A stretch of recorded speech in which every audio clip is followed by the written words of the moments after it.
Auzubillahi minasyaitonir rajim. Bismillahirrahmanirrahim. Assalamualaikum warahmatullahi taala wabarakatuh.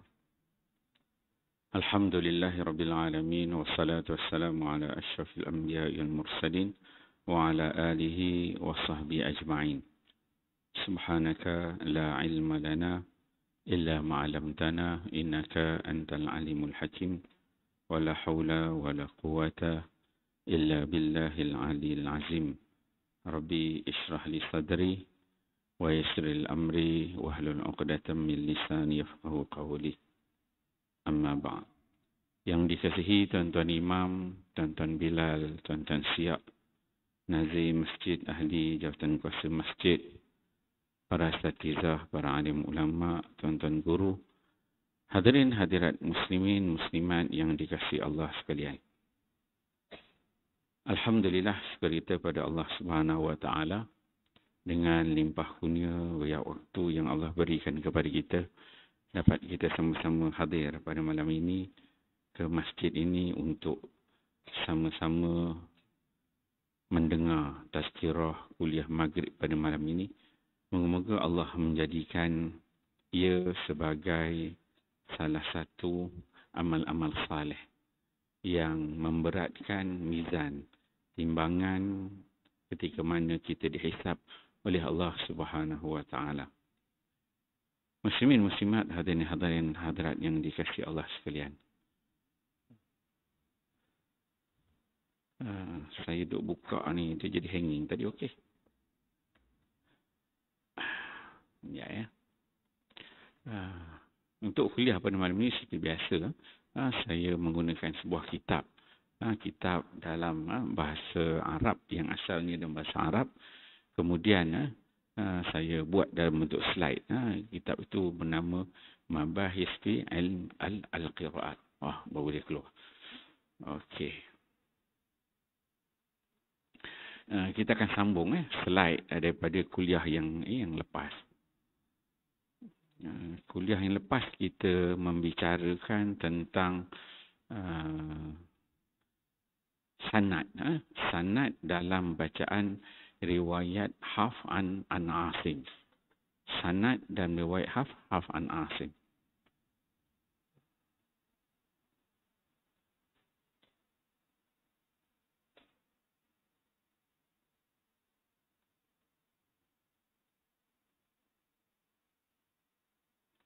Dan sanad, kalau kita tengok, lagi bila kita sebut tentang qiraat, qiraat itu dia merujuk kepada bentuk-bentuk wajah bacaan.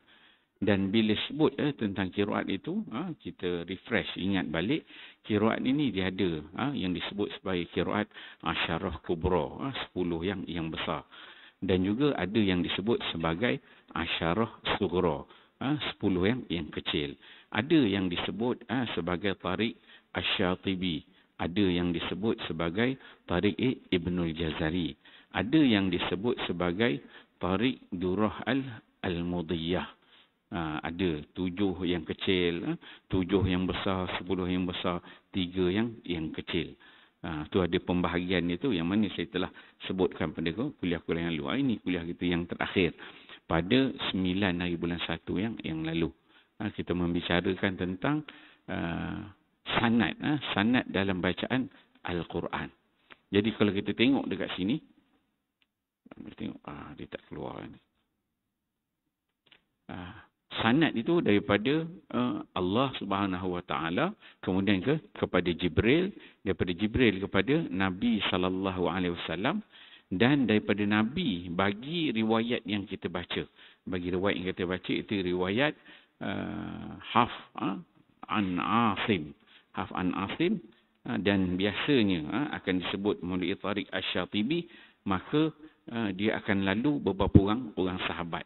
Jadi kalau kita tengok yang ni Tariq Syatibi, dia akan lalu 5 orang sahabat, iaitu Zaid bin Sabit, Uthman bin Affan, yang kedua Ali bin Abi Talib, Abdullah bin Mas'ud, dan juga Ubay bin Ka'ab. So ada 5 orang yang lalu selepas Nabi itu dalam kalangan sahabat. Kemudian lepas zaman sahabat tu dia akan lalu kepada dua orang yang masuk dalam golongan tabi'in, iaitu Abdullah bin Habib As-Sulami yang meninggal 74 Hijrah dan juga Zur bin Hubash yang meninggal 82 Hijrah. So dua nama besar ni selepas sahabat ni, yang ni dia menjadi pemisah di antara Tariq Syatibi, jalur aliran Asy-Syatibi, dan juga daripada jalur Tariq At-Tayyibah. Kata. Bila disebut Tariq Asy-Syatibi ni, alah dia tak keluar pula pen ni. Dia hanging ni macam-macam dia tu. Okey, bila disebut Tariq Syatibi ni, dia akan merujuk kepada tujuh orang imam. Siapa dia? Dia akan merujuk kepada Nafi', Ibnu Katsir, Abu Amru, Ibnu Amir, Asim, Hamzah dan juga Kisai. Tujuh orang itu boleh sebut sebagai Tariq Asy-Syatibi. Kemudian bila sebut Tariq Tayyibah, dia akan merujuk kepada 10 orang imam. 7 tadi ada juga Nafi', Ibnu Katsir, Abu Amru, Ibnu Amir, Asim, Hamzah, Kisai. Dia tambah lagi 3 orang, iaitu Abu Ja'far, Ya'qub dan juga Khalaf Asyir. Itu dia merujuk kepada Tariq Tayyibah. Dan 2 nama dalam kalangan tabi'in, Abdullah bin Habib dan juga Zur bin Hubash, ini menjadi pemisah. Kalau disebut daripada Tariq Asy-Syatibi, dia akan lalu Abdullah bin Habib As-Sulami. Dia akan lalu sini, dia akan jadi Tariq Asy-Syatibi. Manakala yang Tariq Tayyibah ni, dia akan lalu daripada jalur Zur bin Hubash yang meninggal 82 Hijrah. Itu jadi pemisah. Yang ni hanya kita sebut ni riwayat Hafs an Asim yang kita baca. Maksudnya yang kita baca sehari-hari itu, dia ada dua mazhab. Mazhab yang besar. Iaitu mazhab sama ada kita katakan Tariq Syatibi ataupun Tariq Tayyibah. Baca dia sama, dua-dua Hafs. Cuma jalur yang berbeza. Yang mana kalau Asy-Syatibi ni, dia wajah bacaan dia kurang. Kalau daripada Tayyibah tu wajah bacaan dia lagi banyak. Sebab apa? Sebab turuk jalur dia lagi besar. Okey, kita tengok. Lepas daripada 2 orang tabi'in ini, barulah dia turun kepada Asim bin Abin Najud. Yang ni merupakan imam qiraat. Asim. Kemudian turun kepada bawah dia, yang warna merah yang kedua ni, iaitu Hafs bin Sulaiman Al-Kufi yang meninggal 180 Hijrah. Ni Hafs ni perawi, periwayat kepada imam yang atas ni, sahibul qiraah, Imam Asim. Itu kalau kita sebut tu kena sebut betul. Bila kita sebut qiraat, Asim, kan. Kita tak boleh sebut kalau qiraat Hafs, dia nampak macam ganjil sikit. Kan, dia nampak macam ganjil sikit. Maksudnya kalau orang sebut qiraat Hafs, dia nampak dia tak berapa reti lah, tak berapa faham istilah penggunaan, kan. Kalau orang kata mazhab, dia kata mahzab, kan. Dia pegang ada mahzab Syafi'i ke mahzab Hambali, mahzab. Orang sebut mazhab, kan. Jadi sebut tu kena betul. Kalau sebut Asim tu dia qiraat. Dan bila kita sebut Hafs, riwayat. Kan. Yang sebut qiraat ataupun kita sebut riwayat Asim. Dia pelik dia bunyi. Riwayat dia istilah dia untuk Hafs. Hafs itu perawi, kita sebut sebagai riwayat. Kalau imam itu kita sebut sebagai qiraat. Imam Nafi', Imam Ibnu Katsir, Imam Abu Amru ni semua dia level paling atas, level imam. Bawah dia perawi kita sebut riwayat. Riwayat Warsh, riwayat Qalun, riwayat Al-Bazzi, riwayat Ad-Duri, riwayat Qumbul. Tu dia pada level riwayat. Dan Hafs ni pada riwayat dia. Dia berada pada level riwayat. Dan kita boleh tengok dekat sini, daripada Hafs itu dia nak sampai kepada Syatibi itu, dia melalui beberapa susunan. Hanging balik. Saya tak boleh tekan.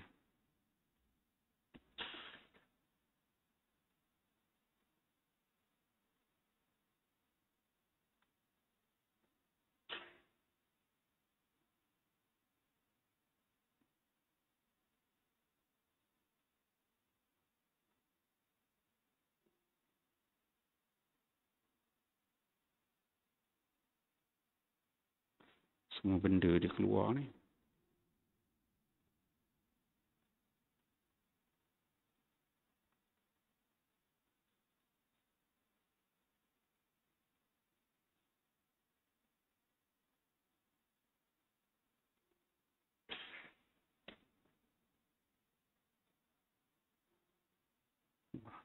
Dia kena restart ni.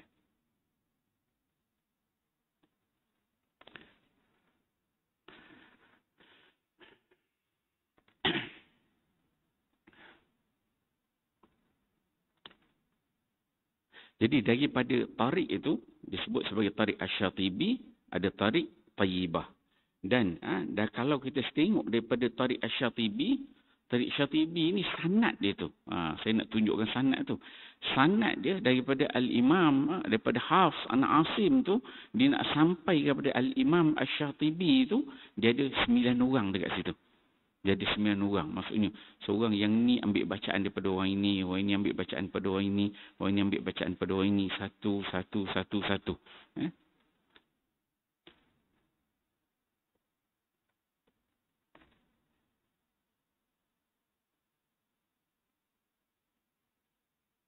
Ada 9 orang. Itu sampai kepada Al-Imam Asy-Syatibi.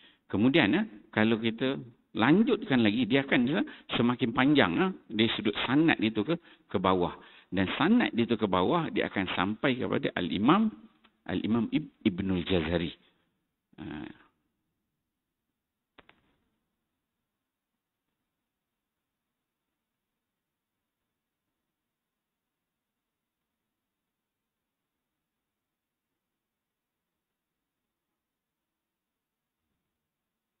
Bismillah.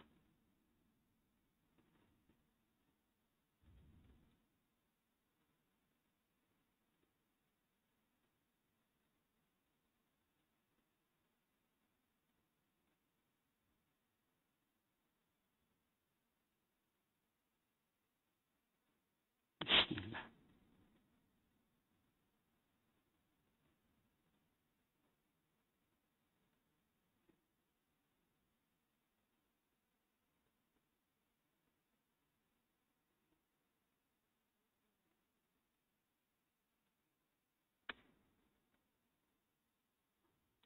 Okey, dekat sini.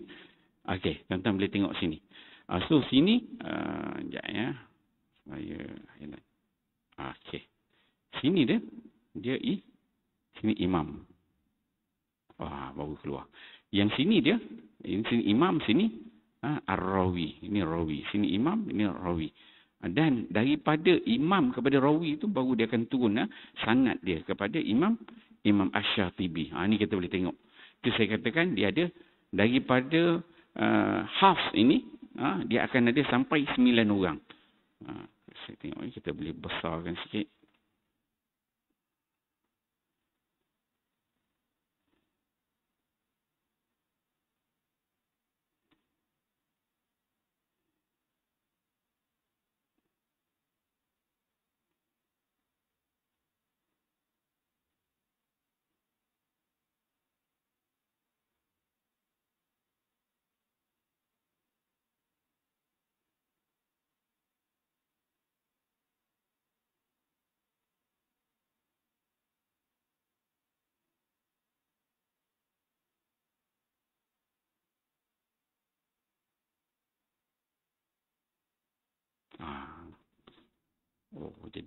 Jadi tak clear dia. Okey. Daripada sini. Pertama, selepas Hafs itu, bawah dia ada Ubaid bin Sabah. Ubaid bin Sabah ni yang pertama lah. Kalau kita kira, maksudnya sanad selepas Hafs itu. Kemudian itu meninggal 219 Hijrah. Kemudian anak murid kepada dia turun kepada Ahmad bin Sahal al-Usnani. Dia kata, dia meninggal 307 Hijrah. Kemudian turun kepada Ali bin Muhammad al-Hashimi. Meninggal 368 Hijrah. Kemudian dia turun kepada Abul Hasan Tahir bin Abdul Mun'im Ibn Ghalbun. Biasa orang sebut panggil Ibn Ghalbun. Meninggal 399 Hijrah. Kemudian Nombor 5 dia turun kepada Syekhul Qurra Abu Amru Ad-Dani. Abu Amru Ad-Dani ni dia nama besar. Kalau tuan-tuan belajar, ini kita belajar qiraat. Kalau kita belajar dengan ilmu Rasmul Quran, bagaimana kita nak menulis ayat Al-Quran itu, ni. Ini orang kata kalau dia punya tok guru paling besar lah. Kalau orang belajar hadis tu, orang kata Imam Bukhari kan. Imam Bukhari tu, orang sebut Bukhari. Bukhari, Muslim kan. Tu hadis. Orang sebut orang nama besar, orang tak petikan. So, nak belajar tentang tulisan Al-Quran, ni tok guru dia, Abu Amru Ad-Dani. Ni, dia ada dalam jalur sanad. Haf'an Asim ni nak sampai kepada tarik Syafi'i. Abu Amru Ad-Dani, dia meninggal 444 ni Hijrah. Ada banyak kitab dia. Kita nak tulis Al-Alamin, ada alif alamin ke, tak ada alif ke, alif kecil ke, alif besar ke, nak letak tanda buang ke, tambah tu, itu kerja dia. Okey. Kemudian dia ada seorang anak murid, itu nombor 6 tu Sulaiman bin Najah, Abu Daud Sulaiman bin Najah yang meninggal 496 Hijrah. Kemudian ini juga nama besar. Maksudnya kalau tuan-tuan buka kita punya Quran, tuan-tuan buka Quran kita lah, yang pasti kita baca. Bila kita buka Quran tu, dia ada At-Ta'rif bil Mashaf. At-Ta'rif bil Mashaf ni macam mana kita nak mengenali Quran. Sebenarnya ulama' dah tulis dah, cuma kita tak perasan. Dia tulis lah ikut Arab lagi lah, kita tak baca dah, dia tulis ikut Arab kan. Tapi sebenarnya kalau tuan-tuan boleh baca belakang tu, sebenarnya kita tahu, Quran ini tulis berdasarkan apa? Dia ada 15 disiplin ilmu. 15 disiplin ilmu yang ditulis di belakang tu. Start daripada ilmu qiraatnya, kemudian dia pergi kepada ilmu resamnya, dia pergi kepada ilmu dhabnya, semua. Ilmu fawasil ni, bilangan ayatnya, tanda wakafnya. Ada 15 disiplin ilmu yang ulama tulis supaya Quran yang kita baca tu kita kenal. Surat beranak dia ada. So ada dekat belakang surat beranak dia. Cuma dia tulis ikut Arab lah. Mungkin ada yang version Melayu, dia tulis ikut Melayu. Tapi kebanyakannya dia menulis dalam bahasa Arab. Kemudian Abu Amru Ad-Dani ni dan juga Sulaiman bin Najah ni, dua nama ni nama besar. Maksudnya kalau kita tengok dekat belakang tu, dia akan tulis. Dari sudut tulisannya itu ada merujuk kepada apa yang dikumpulkan oleh Abu Amru Ad-Dani pada kaedah penulisan Al-Quran. Dan sekiranya Abu Amru Ad-Dani dengan anak murid dia, ni Sulaiman bin Najah, Abu Daud nama dia. Kalau sebab tok guru dengan anak murid dia ada buat juga kitab, dia ada menulis. Dia anak murid dia ni, Abu Daud ni, ulama' dia kata kalau berlaku khilaf antara Abu Amru Ad-Dani dengan Abu Daud Sulaiman bin Najah, maka kita berpegang kepada pandangan Sulaiman bin Najah. Tu. Kemudian yang terkini, kalau tuan-tuan tengok masa-masa yang terkini, dia dah banyak dah, dia tambah-tambah lagi. Maksudnya berdasarkan kepada kitab-kitab yang lain. Itu nombor 6. Kemudian yang ketujuh, Ali bin Huday Andalusi, meninggal 564 Hijrah. Kemudian barulah kepada Syekhul Qurra Abul Qasim bin Firruh Asy-Syatibi yang meninggal 590 Hijrah. So ada 8 nama. Kalau start selepas daripada Hafs ini, nak sampai kepada Al-Imam Asy-Syatibi ini, dia adalah 8 nama. Ada 8 nama. Maksud sanad tu. Ini betul anak murid. Bersanad. Sampai kepada Al-Imam Asy-Syatibi. So Imam Syatibi inilah yang kita sebutkan, dia ada karya, ada dia punya qasidah dia, Hirzul Amani wa Wajhut Tahani. Nama qasidah dia, Hirzul Amani wa Wajhut Tahani fi qiraat sabah. Dia ada satu qasidah, ada nazam macam syair dia, ada 1000 bait lebih. Dan bait-bait inilah yang dihafal oleh orang yang belajar ilmu qiraat. Dia jadi benda wajib. Kan? Kalau hadis tu orang hafal matan dan juga sanad. Matan, sanad. Ayat Quran, orang hafal ayat Quran. Tapi bila orang belajar ilmu qiraat, dia kena hafal matan ini. Matan tu semua tu disimpulkan dalam ilmu qiraat. Wa malik yaumiddini rawihi nasirun wa inda sirati wasirati liqumbula bihaisu ata wasada zaya ashimmaha lada khalafin washmim liqalladi lawwala. Terus saya masa belajar tu hafal lah. masa duduk Mesir tu. Sekarang dah lupa dah tuan-tuan. Dah tua ni, kita banyak ngajar. Kita tak ngajar qiraat je, banyak ilmu-ilmu lain. Sayang sebenarnya. Itulah kawan-kawan belajar bidang ni. Bila kita balik, kita tak ngajar, hilang. Benda hafal, tak ulang, hilang lah kan. Kan?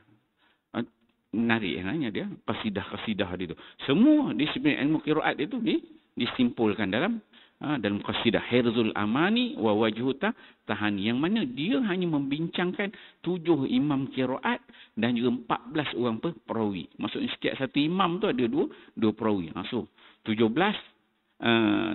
imam, 14 perawi, semua 21.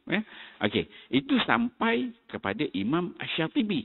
Kemudian kalau kita naik lagi, nak tengok jalur tu sampai kepada Imam Ibnul Jazari. Dia ada. Yang ke-9 ni Abul Hasan bin Syuja', yang meninggal 661 Hijrah.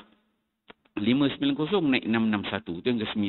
Kemudian yang ke-10 dia naik kepada Muhammad bin Ahmad As-Sa'iq, yang meninggal 725 Hijrah. Kemudian dia naik yang ke-11 Muhammad bin Abdul Rahman, yang meninggal 776 Hijrah. Kemudian dia sampai yang ke-12.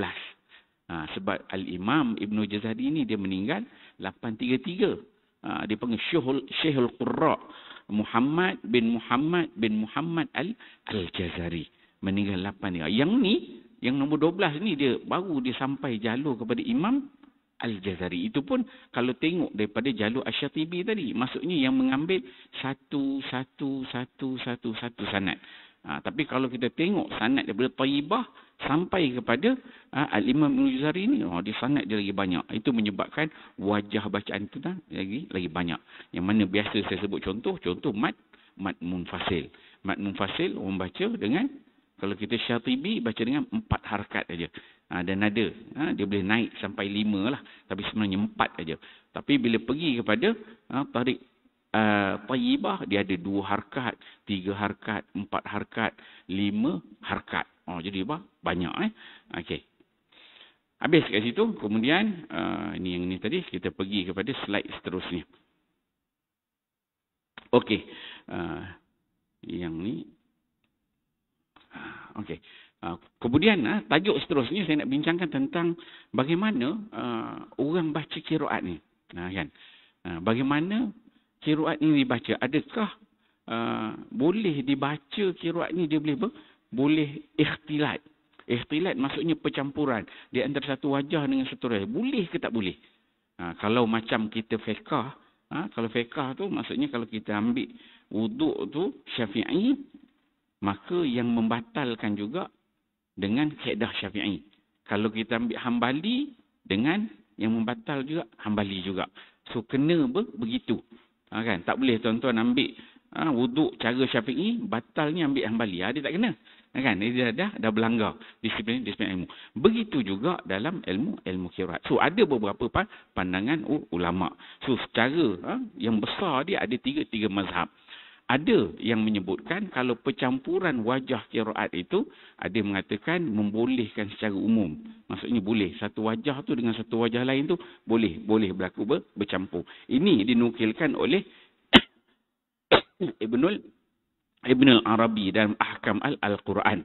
Dia kata idza sabatat al-qiraat wa taqayyadat al-huruf falaysa yalzamu ahadan ay yaqra'a bi qira'at syakhsun wahid. Maka dia kata kalau dah sabit qiraat itu betul, tepat, maka maksudnya boleh berlaku percampuran.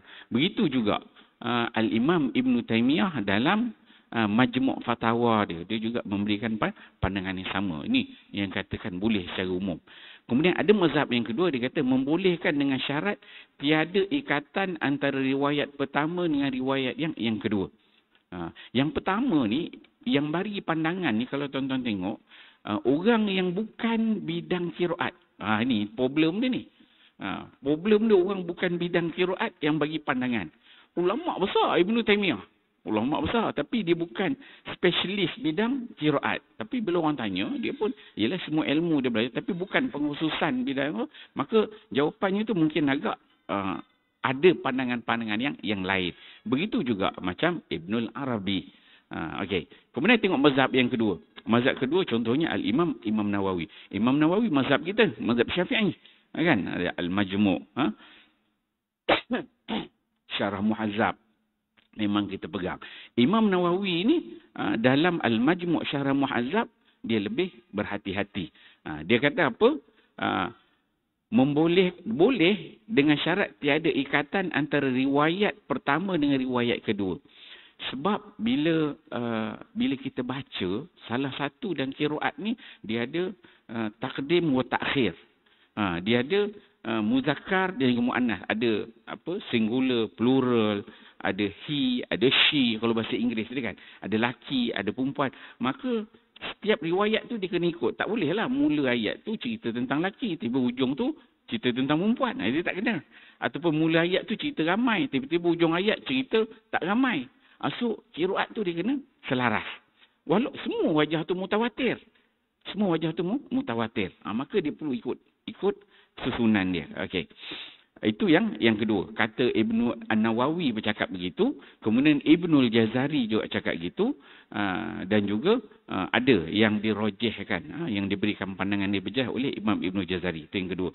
Kemudian ada yang ketiga yang dikatakan melarang. Maksudnya dari sudut percampuran antara qiraat dan qiraat lain. Dari sudut bila baca bercampur-campur ni. Ada yang katalah larang tu, haram tu. Itu ada pandangan daripada Imam Ibnu Jazari dalam An-Nashr fil Qiraat. Ada juga disebut oleh Sakhawi. Ini secara umum lah. Maksudnya tuan-tuan, kalau dengar orang baca qiraat ni, kita boleh tanyalah dia baca qiraat apa. Tapi kalau dia baca campur-campur, ada masalah. Tak boleh. Dia kena ambil satu-satulah wajah. Maksudnya kalau dia baca Al-Fatihah, dia baca dengan riwayat Hafs saja. Kemudian surah tu, kalau dia nak baca riwayat lain, itu maksudnya dah berhenti, dah tajuk lain.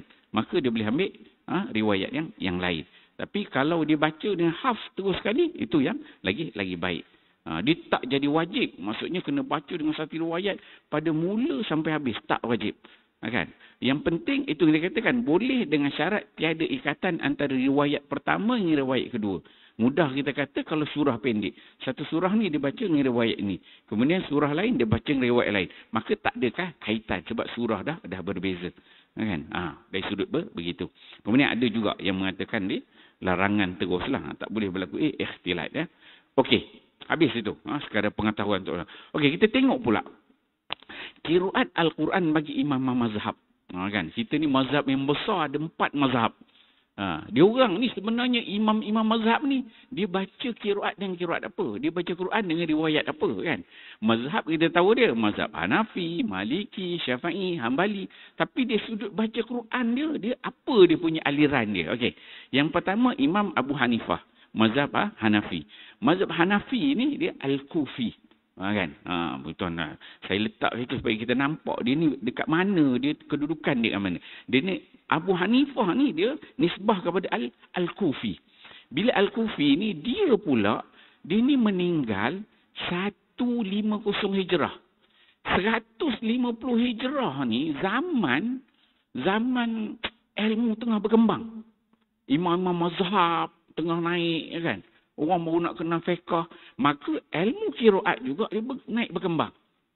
Cuma ilmu qiraat pada ketika ini dia masih belum disaring lagi. Tadi kita katakan adanya Al-Imam, sebelum ni saya ceritakan tentang Ibnu Mujahid, Abu Bakar bin Mujahid yang meninggal 324 Hijrah. Dia yang buat sairingan yang pertama. Yang ni yang diterima, qiraat yang diterima, yang tidak diterima. Kemudian datangnya Al-Imam Asy-Syatibi, Ibnul Jazari memperkemaskan lagi. Maka zaman Abu Hanifah ni zaman tu masih orang baca kumpul-kumpul je dulu. Belum disaring. Semua disiplin ilmu ni dia mula kumpul. Kumpul dah banyak baru saring. Gitu.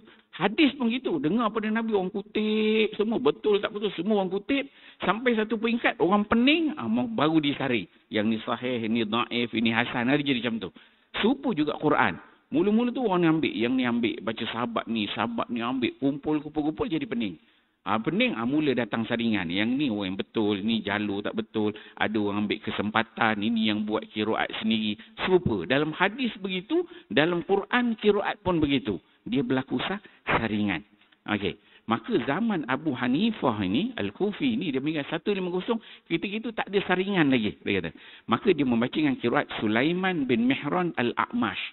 Nama ni Al-A'mash ini, kalau kita tengok ulama' yang kemudian, dari sudut hadis, orang terima dia. Al-A'mash, orang terima dari sudut hadis. Tapi dari sudut qiraat, ulama' letakkan dia ni, antara yang ada meriwayatkan, dia ada dalam jalur-jalur sanad qiraat. Tapi nama A'mash ni orang letak sebagai riwayat yang syazah. Bukan riwayat yang mutawatir. Dia kata, Sulaiman bin Mihran Al-A'mash ni, dia bawa riwayat-riwayat yang syazah. Ini jalur dia. Ini masih, kita tak bolehlah kata Imam Mazhab ni salah baca. Tak. Zaman dia tu belum ada saringan lagi. Jadi dia baca, maksudnya dia ambil lah pada tok guru dia. Kan? Okay. Kemudian, dia juga, Imam Abu Hanifah ni dia membaca dengan qiraat Asim. Asim kita lah. Qiraat Asim kita Hafs an Asim. Itu Al-Kufi, bacaan orang Kufi. Itu disebut dalam Ghayah an-Nihayah. Itu yang pertama. Dan Imam Abu Hanifah ni, Imam mazhab ni, dia ada benda yang dia suka, dia ada benda dia tak suka.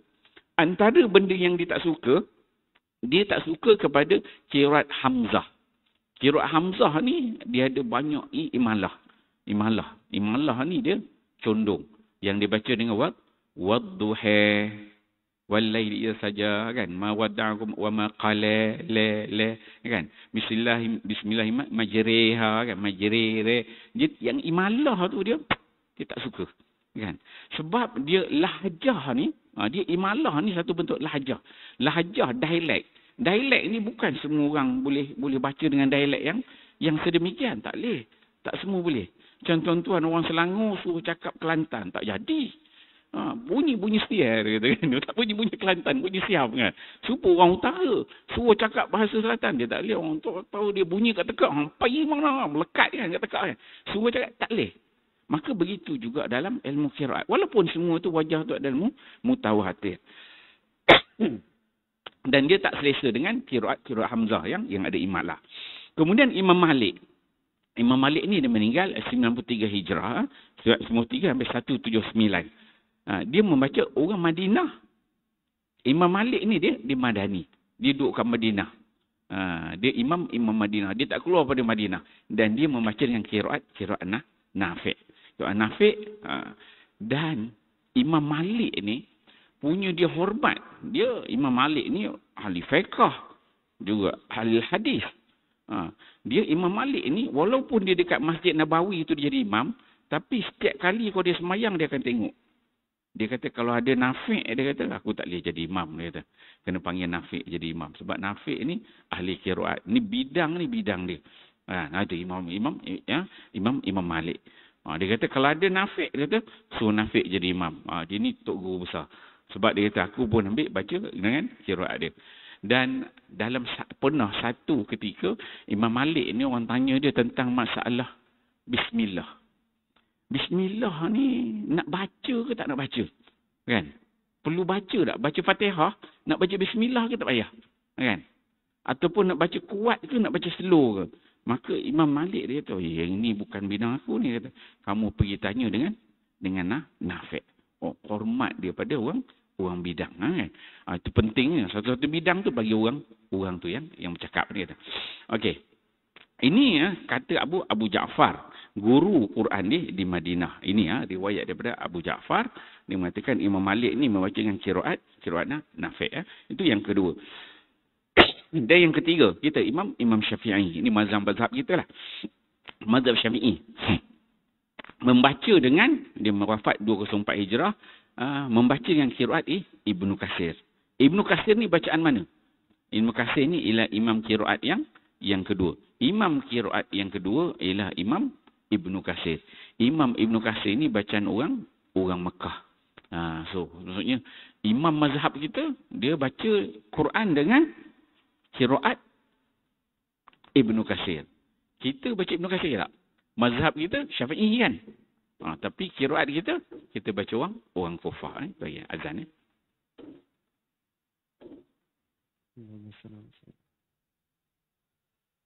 Allahu Akbar, Allah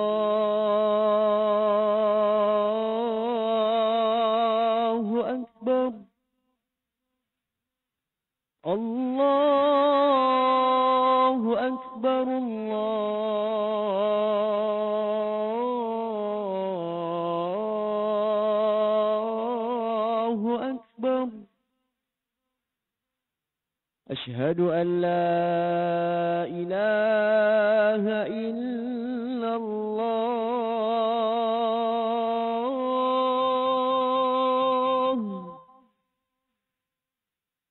أشهد أن لا إله إلا الله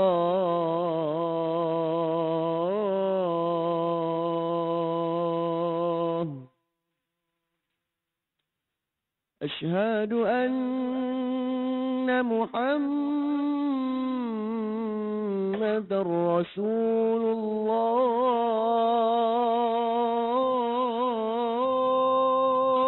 الله أشهد أن محمد رسول الله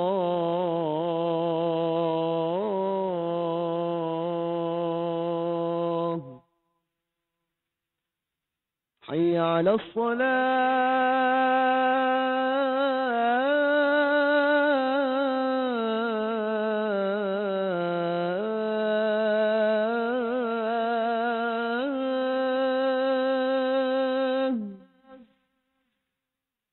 حي على الصلاة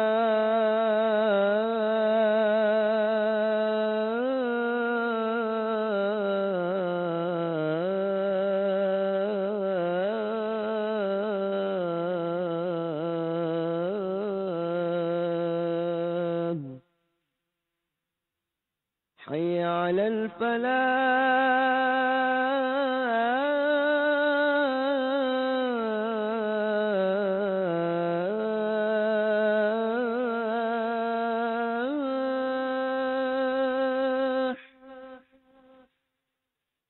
حي على الفلاح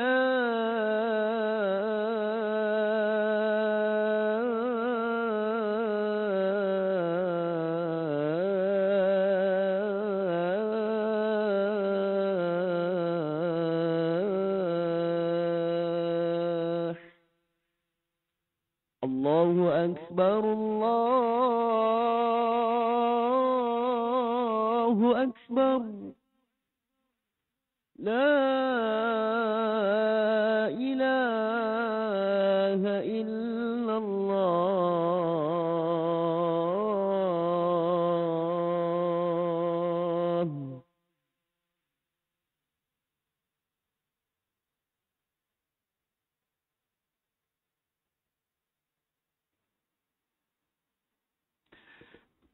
Muslimin muslimat dan hadirat yang dikasihi sekalian ya. Okey, kita habiskan slide ini. So, yang ketiga, imam yang ketiga itu Imam Asy-Syafi'i. Imam Syafi'i dia membaca dengan qiraat di Ibnu Katsir. Ibnu Katsir ni siapa dia? Imam qiraat di Mekah. Imam qiraat di Mekah. Sebab apa? Sebab Imam Syafi'i ini dia membesar dekat Mekah. Dia daripada Palestin pergi ke Mekah, dia membesar budak-budak dekat sana. Orang kata sekolah rendah dekat sana, dia ngaji dekat sana. Dan bila dia belajar untuk guru dekat sana, dia bacalah dengan qiraat Ibnu Katsir. Imam Syafi'i. Dia baca, kalau dia baca tu dengan Fatihah Maliki Yaumiddin. Siratal ladzina an'amta 'alaihimu ghairil maghdubi 'alaihimu waladdallin. Itu dia dengan silah mim jamak. Itu Imam Ibnu Katsir punya bacaan. Dan bila Imam Syafi'i ni dia belajar dengan qiraat Ibnu Katsir, dia banyak terpengaruh dari sudut hukum-hukum dia, terpengaruh juga dengan bentuk bacaan yang dia baca. Contohnya basmalah. Basmalah ni ada setengah ada setengah imam dia tak ambil basmalah tu sebagai satu benda yang wajib dijaharkan. Maka bagi Imam Syafi'i dia bismillah tu kena satu ayat boleh masuk dalam fiqh. Kemudian Imam Syafi'i dia ada sebut tentang takbir. Takbir ni maksud dia bukan takbir angkat tangan. Kalau dalam qiraat ini takbir ni maksud dia bila kita habis dah khatam Quran, orang buat majlis daripada wadduha tu nak sampai An-Nas tu dia buat majlis khatam Quran. Majlis khatam tu antara satu surah dengan satu surah wadduha tu dia ada tengah dia ada takbir, kan? So takbir tu Imam Syafi'i dia ada sebut, dia beramal, berpegang pada itu. Sebab apa? Sebab dia orang Mekah. belajar kat Mekah, dia membesar kat Mekah dan dia biasa bacaan tu memang ada. Riwayat orang Mekah daripada Al-Bazzi ni perawi kepada Imam Ibn Katsir, dia memang ada. Dia 40 tahun jadi Bilal dekat Masjidil Haram. Al-Bazzi ni. Dia jadi tok guru besar. Bilal 40 tahun Masjidil Haram. Ngajar orang ngaji punya ramai. Memang daripada sanad dia tu baru ada wajah-wajah takbir ni. Maka Imam Syafi'i dia berpegang dengan pada itu. Sedangkan kalau kita kat Malaysia ni lah, kebanyakan kita yang baca sekarang ni, kita baca dengan riwayat apa? Dengan riwayat Hafs Asim. Hafs Asim ni dia Tariq Syatibi, dia tak ada takbir. Takbir tu ada jenis Allahu Akbar, La ilaha illallah, Allahu Akbar. Lepas tu ada start daripada Wadduha, ada yang diambil daripada Alam Nashrah. Adalah bentuk-bentuk. Tapi kalau bacaan kita sebenarnya Hafs An Asim Tariq Syatibi, dia tak ada takbir. Kan? Jadi kalau tuan-tuan buat ngaji kan, habis dah khatam, kemudian nak buat majlis khatam Quran. Contoh kan, bila nak buat majlis khatam Quran tu kena tahu. Dulu ngaji, aku ni ngaji ikut mazhab mana, kan? Kena tahu, kan? Imam Syafi'i dia sebut sebab dia ni qiraat Ibn Katsir. Ibn Katsir memang ada takbir. Tapi tuan-tuan kalau ngaji Tariq Syatibi, kan, baca mat munfasil 4 harakat, tiba-tiba buat majlis khatam Quran ada takbir, tak kena. Kan? Tu. Dia punya buah spelek dia tu, orang kena tahu. Corner kanan, corner kiri tu kan, kena tahu. Kan? Jadi kalau orang yang dia dengar tu, tak kena ni. Orang kata, kalau illa malaikat tuan-tuan ngaji dengan Tariq Tayyibah. Belajar Hafs An Asim, belajar Tariq Tayyibah. Baca mat munfasil tu dengan 2 harakat. Ya ayyuhallazina amanu, tak baca 4 harakat. Memang ambil Tariq Tayyibah. Hafs juga. Maka di situ baru dia ada takbir. Takbir pun dia ada spek-spek dia tu. Ada cara dia. So benda ni kita kena tengok nanti saya terang kali dengan lebih detail. Itu yang imam yang ketiga. Kemudian yang keempat, Imam Ahmad. Mazhab Hambali. Ahmad bin Hanbal. Imam Ahmad ini dinisbahkan kepada Al-Basri. Basrah. Qiraat yang dia baca, maksudnya bagi Imam Mazhab Imam Ahmad ni, dia membaca qiraat Abu Amr Al-Basri. Bacaan orang Basrah. Dan juga dia ada juga membaca dengan qiraat Asim. Maksud imam-imam mazhab ni ada yang ambil satu qiraat, macam ni dia ambil dengan Abu Amr Al-Basri. Imam qiraat yang keempat, yang Abu Amr Al-Basri yang ketiga. Juga dia ada baca dengan qiraat Asim. Asim ni imam qiraat yang kelima. Dan juga dia ada membaca yang qiraat Ahlul Madinah. Qiraat orang Madinah, macam Nafi', macam Abu Ja'far, itu bacaan orang Madinah.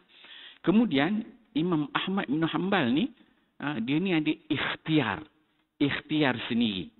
Ikhtiar ni maksud dia bila dia belajar banyak guru, zaman dia ni 200 Hijrah ni, zaman tu dia disiplin ilmu qiraat tu masih belum firm lagi.